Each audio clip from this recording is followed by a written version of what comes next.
क्या पुलिस अब ये भी तय करेगी कि कौन सच्चा मुसलमान है और कौन नहीं? रामपुर के एसपी का एक बयान इस वक्त इसलिए सुर्खियों में है क्योंकि गौ हत्या के आरोपियों पर सख्त कार्रवाई की बात करते करते उन्होंने कथित आरोपियों के लिए मुसलमान नहीं और हरामी जैसे शब्दों का इस्तेमाल कर दिया। सवाल ये नहीं है कि गौ हत्या के खिलाफ कार्रवाई होनी चाहिए या नहीं। अगर कानून टूटा है तो कार्रवाई बिल्कुल होनी चाहिए, लेकिन सवाल यह है कि क्या एक पुलिस अधिकारी को किसी आरोपी के या किसी भी इंसान के धर्म और धार्मिकता पर फैसला सुनाने की जरूरत है? भारत में गाय को लेकर अलग अलग राज्यों में अलग अलग कानून हैं, खान पान की परंपराएं भी अलग हैं और खुद मुस्लिम समाज के भीतर भी इस मुद्दे पर अलग अलग राय मौजूद है। ऐसे में रामपुर एसपी का ये बयान आखिर कानून व्यवस्था की सख्ती है या पुलिस की भाषा और संवैधानिक निष्पक्षता पर बड़ा सवाल है। आज की इस पूरी कहानी में समझिए कि गौ हत्या के कानून क्या कहते हैं, अलग अलग राज्यों में स्थिति क्या है और आखिर एसपी के बयान पर सवाल क्यों उठ रहे हैं। नमस्कार, आप देख रहे हैं द हिंदी टॉप और मैं हूं आपके साथ आदर्श मिश्रा। रामपुर के पुलिस अधीक्षक अनिल कुमार सिंह सिसोदिया का एक बयान इस वक्त चर्चा में है और बयान सिर्फ इसलिए चर्चा में नहीं है कि उन्होंने गौ हत्या के मामले में सख्त कार्रवाई की बात कही, बल्कि इसलिए भी क्योंकि उन्होंने कथित आरोपियों को लेकर ऐसी भाषा का इस्तेमाल किया जिस पर अब सवाल उठ रहे हैं। दरअसल पुलिस लाइंस में बैठक के बाद मीडिया से बातचीत करते हुए रामपुर एसपी ने सावन के महीने में सामने आई कथित गौ हत्या की घटनाओं को सांप्रदायिक सद्भाव बिगाड़ने की कोशिश बताया और कहा कि एक सच्चा मुसलमान ऐसा काम नहीं कर सकता। इसके बाद उन्होंने कथित आरोपियों के लिए मुसलमान नहीं या हरामी जैसे शब्दों का इस्तेमाल किया और कहा कि ऐसे लोगों से निपटना उनका काम है।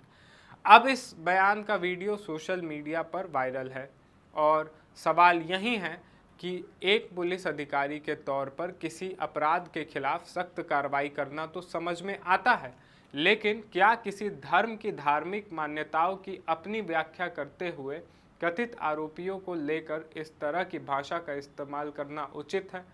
सबसे पहले इस पूरे मामले को एक जरूरी तथ्य के साथ समझना होगा कि भारत में गौमांस या गौ हत्या को लेकर पूरे देश में एक जैसा कानून नहीं है।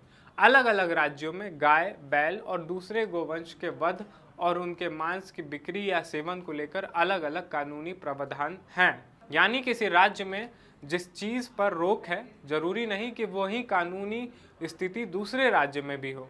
इसलिए किसी भी मामले में सबसे पहले ये देखना जरूरी है कि घटना किस राज्य में हुई, वहाँ का कानून क्या कहता है और आरोपी पर वास्तव में कौन सी धाराओं के तहत मुकदमा दर्ज किया गया है। दूसरी तरफ धार्मिक पहलू भी है। इस्लाम में मांस खाना अपने आप में प्रतिबंधित नहीं है और दुनिया के अलग अलग हिस्सों में मुसलमान अलग अलग तरह के मांस का सेवन करते हैं। भारत में भी मुस्लिम समुदाय के भीतर खान पान की परंपराएं एक जैसी नहीं हैं और कई राज्यों में स्थानीय कानूनों तथा सामाजिक परिस्थितियों के अनुसार अलग अलग प्रथाएं देखने को मिलती हैं। इसलिए कहना कि हर मुसलमान के लिए किसी खास जानवर का मांस खाना या ना खाना एक ही तरह का धार्मिक नियम है, एक जटिल विषय को बहुत सरल बनाना होगा। हाँ, ये भी सच है कि किसी भी धार्मिक समुदाय के भीतर ऐसे विद्वान और धार्मिक संस्थाएं रही हैं जो सांप्रदायिक तनाव की आशंका वाले मामलों में संयम बरतने और दूसरे समुदाय की धार्मिक भावनाओं का सम्मान करने की अपील करती रही हैं। एसपी ने भी अपने बयान में इसी तरह के धार्मिक संवाद की बात कही और कहा कि वह स्थानीय उलेमा, मौलानाओं और दूसरे धार्मिक नेताओं से संपर्क करेंगे ताकि युवाओं को ऐसी गतिविधियों से दूर रहने के लिए समझाया जा सके जिनसे धार्मिक भावनाएं आहत हों या सार्वजनिक शांति प्रभावित हो। अगर पुलिस प्रशासन धार्मिक नेताओं के साथ मिलकर शांति बनाए रखने, अफवाहों को रोकने और अपराध को रोकने की कोशिश करता है तो इसे कानून व्यवस्था के नज़रिए से समझा जा सकता है। लेकिन यहाँ असली सवाल भाषा और संवैधानिक जिम्मेदारी की है। पुलिस अधिकारी का काम अपराध की जांच करना, सबूत जुटाना, आरोपी की पहचान करना और कानून के मुताबिक कार्रवाई करना है। अगर कोई व्यक्ति गौ हत्या या किसी अन्य अपराध में आरोपी है तो उसके खिलाफ कार्रवाई उसके धर्म के आधार पर नहीं, बल्कि उसके कथित कृत्य और उपलब्ध सबूतों के आधार पर होनी चाहिए।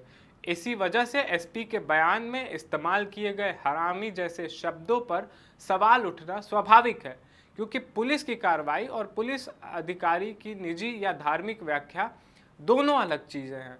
कोई व्यक्ति अगर कानून तोड़ता है तो वो आरोपी है और अदालत में दोष सिद्ध होने तक उसे अपराधी घोषित करना भी कानूनी रूप से सही नहीं माना जाता। ऐसे में किसी समुदाय के धार्मिक आचरण की व्याख्या करते हुए कथित आरोपियों को लेकर अपमानजनक शब्द इस्तेमाल करना क्या पुलिस की निष्पक्षता की धारणा को कमजोर नहीं करता? यह सवाल जरूर पूछा जाना चाहिए। अब इस पूरे विवाद का दूसरा पहलू भी है। भारत में लंबे समय से गाय को लेकर सामाजिक और राजनीतिक बहस चलती रही है। एक बड़ी मांग ये भी उठती रही है कि गाय को राष्ट्रीय पशु घोषित कर दिया जाए, और इस मांग को सिर्फ एक समुदाय तक सीमित करके नहीं देखा जा सकता। समय समय पर मुस्लिम समुदाय के लोगों और धार्मिक नेताओं की तरफ से भी गाय की रक्षा और सामाजिक सद्भाव बनाए रखने की अपील सामने आती रही है। इसका मतलब यही है कि गाय को लेकर भारतीय समाज में भावनाएं जटिल और बहुस्तरीय हैं, और इसे सिर्फ हिंदू बनाम मुस्लिम के चश्मे से देखना पूरी तस्वीर नहीं बताता। एक तरफ ऐसे लोग हैं जो गाय को धार्मिक आस्था का विषय मानते हैं, दूसरी तरफ ऐसे लोग हैं जो इसे कृषि, ग्रामीण अर्थव्यवस्था और पशुधन से जोड़कर देखते हैं, और तीसरी तरफ भारत का संवैधानिक और कानूनी ढांचा है जिसमें अलग अलग राज्यों ने अपने अपने कानून बनाए हैं। इसलिए इस पूरे मुद्दे में कानून और धार्मिक भावना के बीच अंतर करना बेहद जरूरी है। अगर कोई व्यक्ति उस राज्य के कानून का उल्लंघन करता है जहां गौ हत्या या गौ मांस से जुड़ी गतिविधियों पर प्रतिबंध है, तो पुलिस को कार्रवाई करनी चाहिए, और अगर आरोप सही साबित होते हैं तो अदालत कानून के अनुसार सजा दे सकती है। लेकिन क्या उसी कार्रवाई को किसी धर्म की परिभाषा तय करने या पूरे समुदाय के आचरण पर टिप्पणी करने की जरूरत है? शायद नहीं। एसपी का ये कहना कि वो पिछले 5 से 10 वर्षों में गौहत्या के मामलों में आरोपी रहे लोगों का रिकॉर्ड खंगालने, उनकी तस्वीरें और निजी विवरण तैयार करने तथा डिजिटल डेटाबेस अपडेट करने का अभियान चला रहे हैं, कानून व्यवस्था के स्तर पर एक गंभीर कदम है। लेकिन यहाँ भी एक महत्वपूर्ण सवाल है, क्या निगरानी और कार्रवाई सिर्फ उन लोगों पर होनी चाहिए जिनके खिलाफ वर्तमान में ठोस कानूनी आधार मौजूद है, या पुराने मामलों में आरोपी रहे हर व्यक्ति को लगातार संदिग्ध मानकर देखा जाएगा? कानून की नज़र में आरोपी और दोषी के बीच अंतर बेहद महत्वपूर्ण है। किसी मामले में आरोपी बनाया जाना अपने आप में अपराध साबित होना नहीं है। इसलिए पुलिस को पुराने रिकॉर्ड की समीक्षा करते समय भी कानूनी प्रक्रिया, गोपनीयता और नागरिक अधिकारों का ध्यान रखना होगा, खासकर तब जब पुलिस किसी व्यक्ति की तस्वीर और निजी जानकारी को डिजिटल डेटाबेस में दर्ज करने की बात कर रही हो।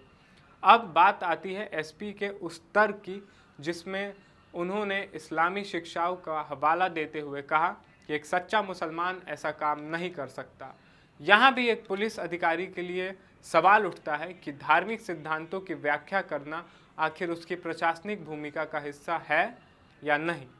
अगर किसी धार्मिक नेता या इस्लामिक विद्वान की तरफ से ऐसी अपील आती है कि दूसरे समुदाय की धार्मिक भावनाओं का सम्मान किया जाए और किसी ऐसी गतिविधि से बचा जाए जिससे तनाव पैदा हो, तो वो सामाजिक संवाद का हिस्सा हो सकता है। लेकिन पुलिस अधिकारी जब खुद ये तय करने लगे कि कौन सच्चा मुसलमान है और कौन नहीं, तो मामला संवैधानिक निष्पक्षता के सवाल तक पहुंच जाता है, क्योंकि भारत का संविधान नागरिकों को उनकी धार्मिक पहचान के आधार पर नहीं बल्कि कानून के सामने समान अधिकार देता है। पुलिस का काम ये तय करना नहीं है कि कौन कितना धार्मिक है, बल्कि ये तय करना है कि किसी व्यक्ति ने कानून तोड़ा है या नहीं। यही फर्क इस पूरे विवाद का सबसे महत्वपूर्ण हिस्सा है, और शायद इसी वजह से इस बयान पर बहस सिर्फ गौ हत्या के मुद्दे तक सीमित नहीं रहनी चाहिए। असली बहस ये होनी चाहिए कि कानून व्यवस्था बनाए रखते हुए पुलिस अधिकारियों की भाषा कैसी होनी चाहिए। क्या किसी अपराध के खिलाफ सख्त कार्रवाई करते समय भी पुलिस को संवेदनशील और निष्पक्ष भाषा का इस्तेमाल नहीं करना चाहिए?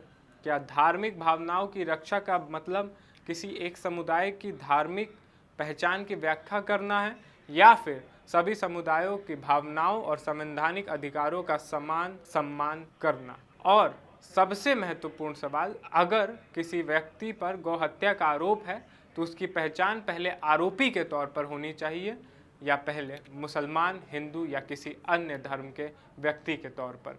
लोकतांत्रिक और संवैधानिक व्यवस्था का जवाब यही होना चाहिए कि पहले कानून के तहत व्यक्ति की भूमिका और उसके खिलाफ मौजूद सबूत देखे जाए। अपराध का कोई धर्म नहीं होता और कानून की कार्रवाई भी धर्म देखकर नहीं होनी चाहिए। अगर गौ हत्या प्रतिबंधित कानून का उल्लंघन हुआ है तो सख्त कार्रवाई हो। अगर सांप्रदायिक तनाव पैदा करने की कोशिश हुई है तो उस पर भी कार्रवाई हो, लेकिन कार्रवाई का आधार धर्म नहीं बल्कि कानून और सबूत होने चाहिए। रामपुर एसपी ने सख्त कार्रवाई की बात कही है और उनका अधिकार और जिम्मेदारी भी है कि जिले में कानून व्यवस्था बनाए रखें, लेकिन जिस तरह की भाषा उनके बयान में सामने आई है उस पर सवाल उठाना भी उतना ही जरूरी है, क्योंकि पुलिस की एक टिप्पणी सिर्फ एक व्यक्ति के बारे में नहीं होती, उसका असर पूरे समाज में पुलिस की निष्पक्षता को लेकर धारणा पर पड़ सकता है। भारत जैसे विविध देश में जहां अलग अलग धर्मों, समुदायों और खान पान की परंपराओं के लोग रहते हैं, वहां पुलिस और प्रशासन की जिम्मेदारी और भी बड़ी हो जाती है। गाय किसी के लिए आस्था का विषय हो सकती है, किसी के लिए पशुधन का और किसी के लिए आर्थिक संसाधन का, लेकिन कानून सबके लिए समान होना चाहिए। अगर कोई कानून तोड़ता है तो उसके खिलाफ कार्रवाई होनी चाहिए और अगर कोई निर्दोष है तो सिर्फ शक, पुराने आरोप या उसकी धार्मिक पहचान के आधार पर उसे निशाना नहीं बनाया जाना चाहिए। इसलिए रामपुर के एसपी के बयान को लेकर असली सवाल ये नहीं है कि गौ हत्या के खिलाफ कार्रवाई होनी चाहिए या नहीं। असली सवाल ये है कि क्या कानून लागू करने वाले अधिकारी को किसी धार्मिक समुदाय की पहचान और धार्मिकता का फैसला करने वाली भाषा इस्तेमाल करनी चाहिए। और शायद इसी सवाल का जवाब भारत जैसे लोकतांत्रिक देश में कानून, संविधान और पुलिस की निष्पक्षता के दायरे में तलाशना सबसे ज़रूरी है। इस मुद्दे पर आपका क्या कहना है हमें कमेंट सेक्शन में ज़रूर बताएं, और अगर आपने हमारे चैनल को अभी तक सब्सक्राइब नहीं किया है तो ज़रूर सब्सक्राइब कर लें, और सोशल मीडिया प्लेटफॉर्म्स जैसे कि फेसबुक, एक्स और इंस्टाग्राम पर भी द हिंदी टॉप को ज़रूर फॉलो कर लें।